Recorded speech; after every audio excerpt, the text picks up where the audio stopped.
Hi, and welcome once again to an amazing episode of Desert Empire Vibe. I'm your host, as always, every single week, Andrew Caravella, giving you the latest and the greatest in musicians and actors and athletes and public figures and people of entertainment stature here in Southern California. But before we start tonight's show, I just want to say thank you so much to Larissa Arizaga, who's been with us since we started the Vibe. It's her last episode tonight, and then she's moving on to bigger and better things. So hopefully she'll keep and treasure this episode till the end of time. So Larissa, we wish you all the best. She's actually recording right now, but I'm looking at her in case she watches later. Al Anthony, yes, sir. Musician, singer-songwriter, recording artist, and radio personality. Yes, Thank you for coming tonight. It's my pleasure to be here, Andrew. He actually canceled his show for us tonight. Yeah, how about that? That's a lie, but you're here. But you were going good with it. So I was going good with it. So let's talk to you. People don't realize that here in parts outside of Hollywood, in and around Southern California, we have people like yourself that are in the industry, doing your thing, have a following, and it's right here locally in the Victor Valley. Yeah, there's a lot of things going on in the Victor Valley area that people just don't, have any information on. But it's good that you have the Vibe in here, and you got a KVVB right here in the Victor Valley area. It's just awesome. It's a great thing, and I'm glad you're here. Yeah, no, I'm glad I'm here too. Someone has to pay the bills, right? Yeah, there you go. Because being a mailman was out of the question. There you go. Anyways, yeah. Let's talk about you though. So, have you always been from the high desert, or did you somehow find your way up here? What's the story? No, I was from the Downey area, actually. I moved up here to take care of my mother, who was ill at the time, about 15 or 20 years ago. And I just fell in love with the area and just decided, you know what, rather than commute back and forth from Downey up here every week, I just bought a home out here. What is probably the top thing in your mind that appeals to you living here? Like, what was the one thing that sold you on this place? Honestly, I like to have the property, to have as much property as. But I lived in Downey. Elbow room. Exactly, elbow room, yeah. Because down in Downey area down there, you had to literally step out to the street to change your mind. That's how small everything was down there. Yeah, it was terrible. But, it's a great community. I'm not taking nothing away from the city of Downey. But, when I came up here to Apple Valley, hey, it's got everything. It was the home of Roy Rogers and Dale Evans. And couple homes, actually.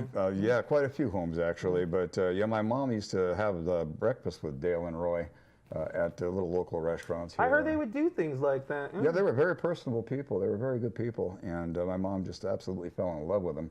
And it was a great thing. And so, she sold me on the fact that it would be better for me to come up here than stay down there. I believe one of the restaurants, if my memory's jogging me right, Gilly's restaurant there in Apple Valley?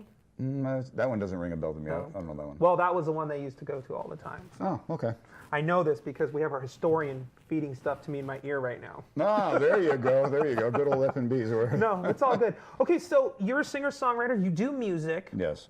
I'm going to, and this is just a stab in the dark, but I'm going to say maybe country western? That would be a good guess. Tell us a little bit about that. Well, I started off in music when I was like 10 years old, actually. I'm interested in music anyway. And I got my first guitar and amplifier. And I used to bang on that thing in my bedroom until my mother's hair turned white. And it was pretty bad because at that time she was really young. So as a 10-year-old, what were like your influences? Who did you want to be like? Oh, the Beatles. The Beatles. Yeah, believe it or not, the Beatles. They were just really hot in my mind, and their popularity was just really out of this world. And I was just banging away on Beatles songs and stuff like that, trying to learn them and whatnot. And then finally one day, after I changed off, because I did that for a few years, and after I changed off that, I switched up to doing like Kurt Creedon's Clearwater Revival stuff, and I started banging on Born on the Bayou and stuff like that, and that was the limit from my mother. So she came into my bedroom with a pair of wire cutters, cut the plugs off my guitars, off the amplifiers. She did not. Yes, she did. She literally came in and just snipped my plugs off my amplifiers and said, now you won't be making so much noise. And so the next day, she felt bad about doing that. So she brings me in George Jones, Conway Twitty, and a Tammy Wynette record, and she says, here, play these. She says, your voice suits that. You do that. So I didn't know what I was doing with country music, so I just started playing around with it and stuff, and one thing led to another, and I wrote my first country song when I was 12 years old. I love how the way that you describe it, through your mom's anger, you actually discovered country western music. Absolutely. Isn't that yeah. crazy? It is crazy, because I'll tell you right now as an adult, I look back on that and she was right.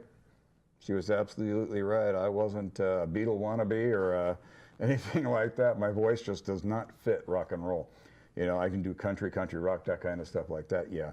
But my genre is country western music. So you write music as well, right? Yes, I do. And I believe in the next half of our show here, you're going to be performing for us as well. Absolutely, yes. You have a song right now that's got thousands and thousands of views on YouTube, right? No, it's not YouTube. I believe it or not, it's on Facebook. Oh, wow! Look Yeah, at that. it's being. I'm lucky if I get 100 people look at my stuff. It's really getting hit like crazy on Facebook.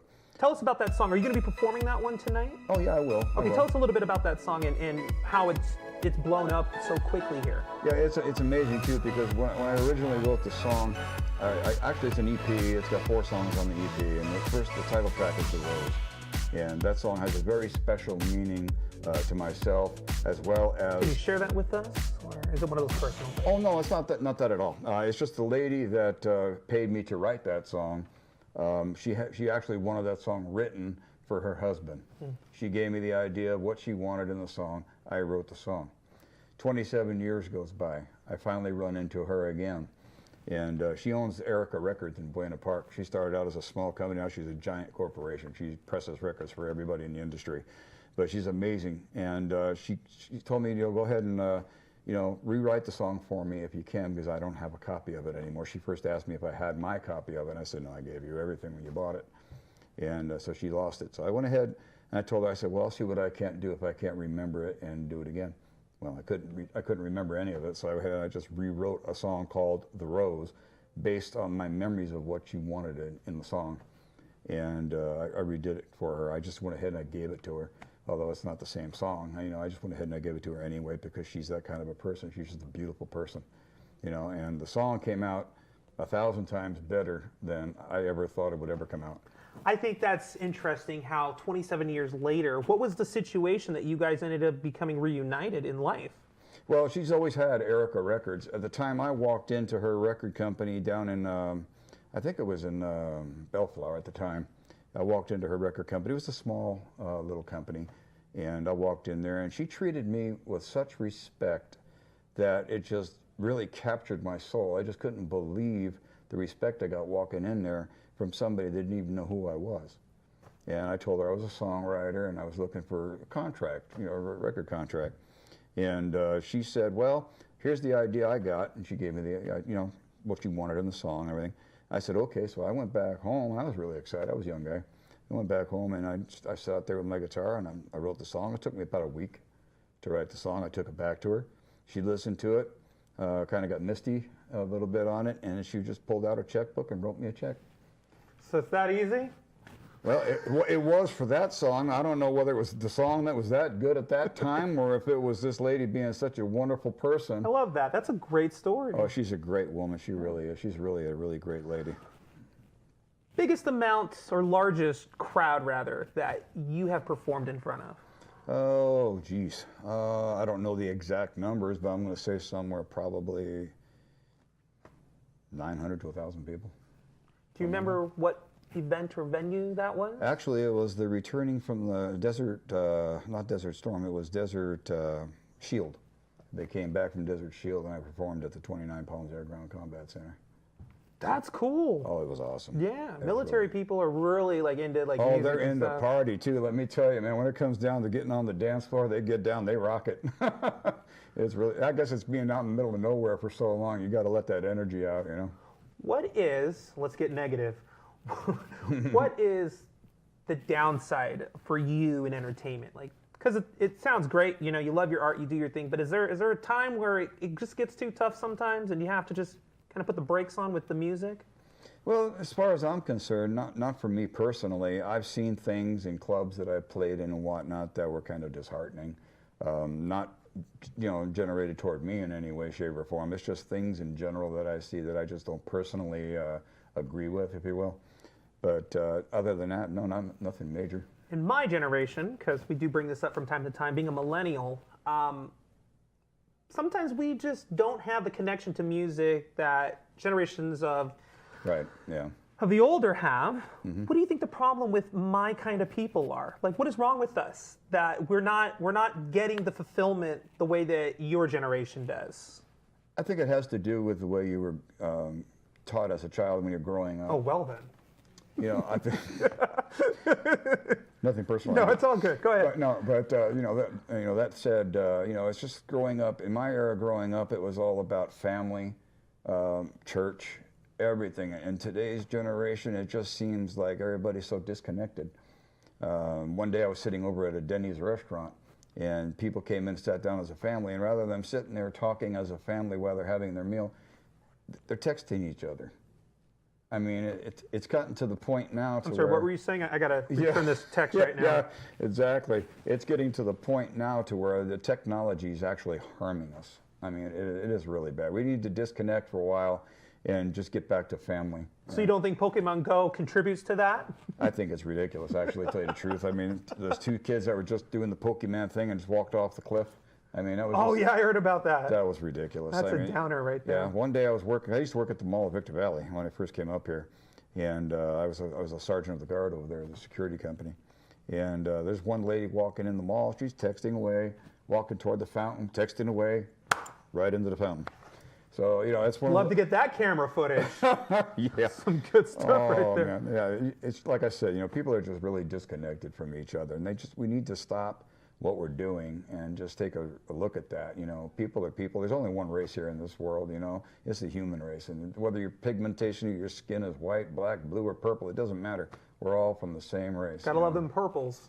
Yeah, it's getting really out of hand. Yeah. But, it's going to get better. I can see that getting better and everything. All right, well, we're going to take a quick minute or two break here with Al Anthony while we pay some bills. Quick commercial break, and we'll be right back. And Al Anthony is going to perform for us right here on Desert Empire Vibe. Please don't go away. We'll be right back.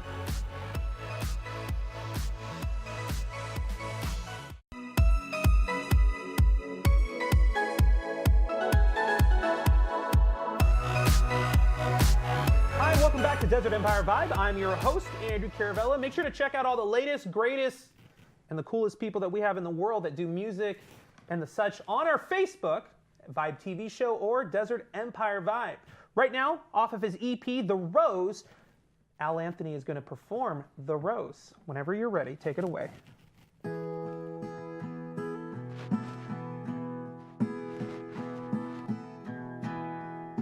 Started out as seeds, then it grows, just like our love. Yes, it's like the rose.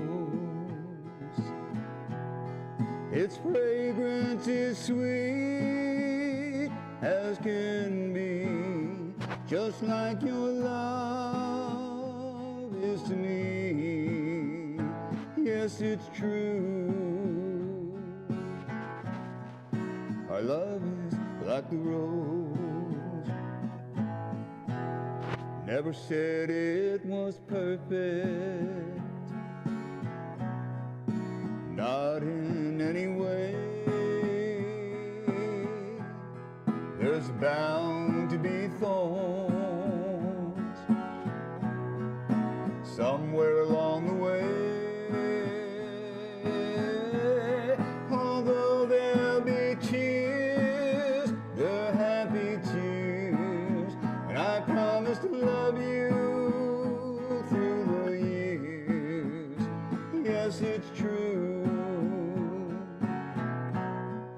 Our love is like the rose.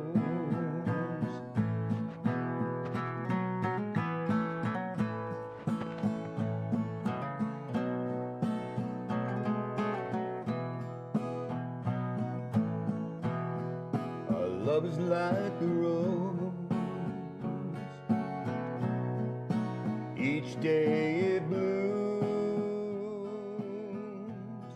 can make it through a night without loving you.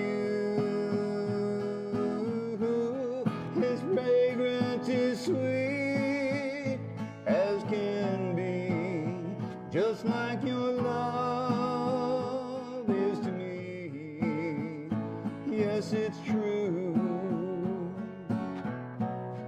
Our love is like the rose. Yes, it's true, sweetheart. Our love is like the rose.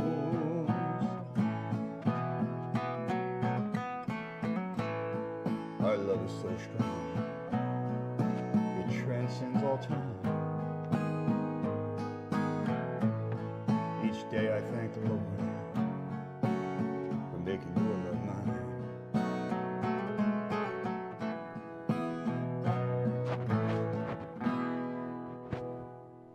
Yeah. Yeah, that's pretty good. Thank you, thank you. Albert's good, guys. Albert's real good. Thank you, I appreciate that. You know, it's interesting because I mean we've had several artists on this first season of the Vibe, but as a country western singer, 'cause I grew up listening to it. My mom and my dad, they're both huge fanatics on country music. You are probably one of the more authentic guests that I've had as a country western artist. Well, thank you. Which you're welcome. Which I think is amazing because, again, like we said at the beginning of the show, like we just don't have, we just don't have people that have this knowledge of this kind of talent that we have up here. So yeah, I've come to learn to love the high desert. I mean, it's just an amazing area to live. It's a great place to raise a family. You have all the elements out here, and what I really truly love about it up here is the 4 seasons. We actually do get the 4 seasons here. In Southern California, I mean, that's unheard of, Yeah. So it's pretty good. Well, now that I've stroked your ego, do you care to do another song for us? I'd be thrilled to. What'd you like to do for us? There's a song that's on the EP. It's called Arizona Sky, just to give you a little background on that. Yeah. We went to Arizona, my drummer and I, and to visit friends and to perform out there as well with their band. And we were out there and having a good time, and just one night I was missing my wife. And I just looked up at the sky, and the stars out there are so huge, Andrew, you can actually look like you can pick them out of the sky, Yeah, that's because Arizona's closer to the Milky Way, Yeah, well. That's what it is. Yeah, but it was beautiful. It's just a really beautiful setting out there. And just all of a sudden, I just started thinking about my wife, and this song right here, all of it just came to me all at once. It was like God just said, here, it's yours. All right. And it's great. All right. Well, ladies and gentlemen, performing, I guess, your follow-up song here from the EP. Ladies and gentlemen, Al Anthony with Arizona Sky. All right.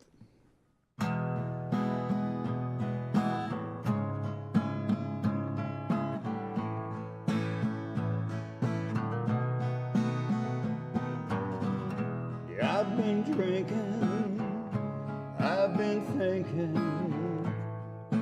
looking up at the night, counting them stars one by one between you and I. Those stars, they shine so bright, lit up that nighttime sky. I'll always remember that Arizona sky.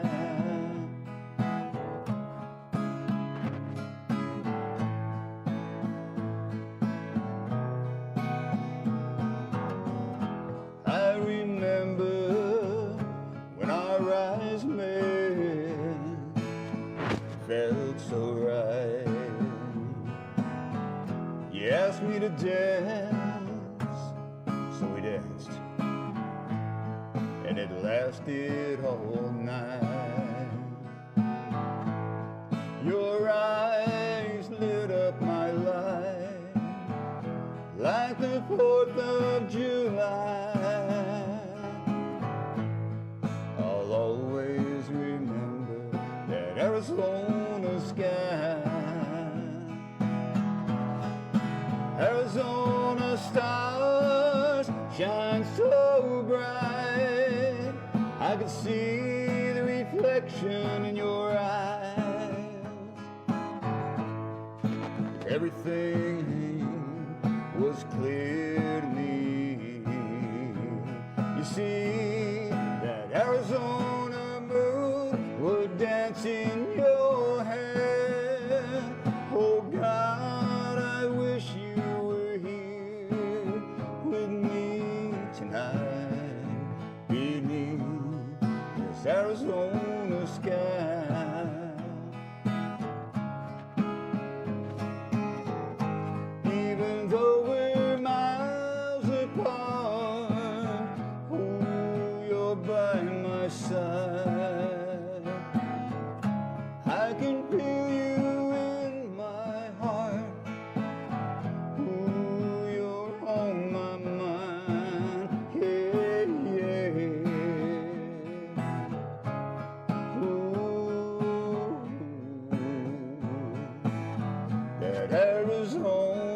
sky, baby, yeah,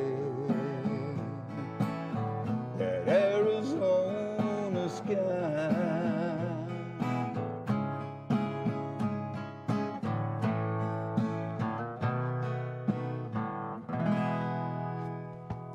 Yeah. Good stuff, man. Thank you. Good Thank stuff. you. Thank you. I'll take that from you. All right. Woohoo! Give it up. While we're getting our crew over here, thank you very much. I have to bring this up.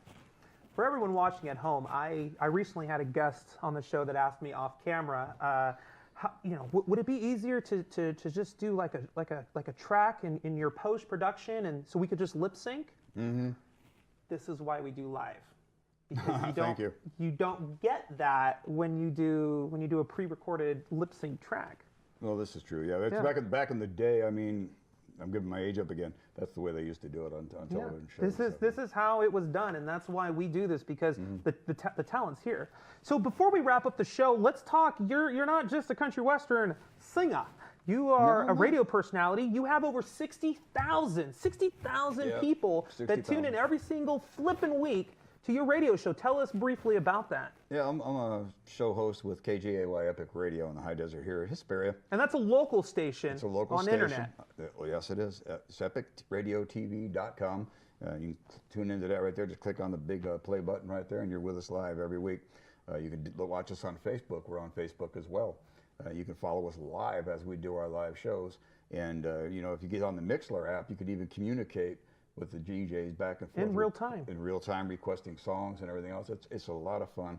It's a great time. Our great producer's name is Jay Jamie, and he is an epic individual himself, and he does a lot for everybody up here in the high desert, so it's amazing. Oh, God, excuse me. That was embarrassing. I just burped on camera. Comedy hour. Yeah. Do you guys have a favorite segment that you guys do on your show? Maybe like a joke segment or something that makes people laugh? There is. What do you do? We have a segment of the show. It's called You've Been Pranked. You've Been Pranked, okay. Yes, and we do that. I created that for something to do as far as getting the people, and if you have a segment, I must just say, if you have a family member or if you have somebody, a friend or whatever, you can call us at the station, and we'll get your information, and we'll call them and prank them. But here's the thing that's really good about it. Yeah, we get people's goats and stuff like that. We really get them going. But then at the end of it, we let them off the hook. We'll send them to Las Vegas for 3 days and 2 nights, just as a way to have fun and enjoy and remember how they got there. I'm going to have all my followers just call so I can go to Vegas for free. That's what I'm going to do. There you go. Hey, thank you so much for joining us tonight. It's been a real pleasure. Really quick, let's plug in everything you do so we can get people tuning in and checking out your stuff. So go down the list of how we find you. Okay, I'm on Facebook. Ladies and gentlemen, I'm on Facebook. You can just go to Al Anthony on Facebook, and there I am. Just go ahead and send me a friend request. I approve everybody. So, I don't know how many friends I have on there, but I'm getting quite a few. So. Yeah, I had to stop doing that. Yeah. People waiting outside the studio for me afterwards. Hey, that is all the time we have here for Desert Empire Vibe. Once again, Al Anthony, check out all of his stuff. And if you want to find out more about what we do on Desert Empire Vibe, you can go to KVVB.TV and check us out under local shows, or Facebook.com for the Vibe TV show. I'm Andrew Caravella. We'll see you next time right here on The Vibe. Later.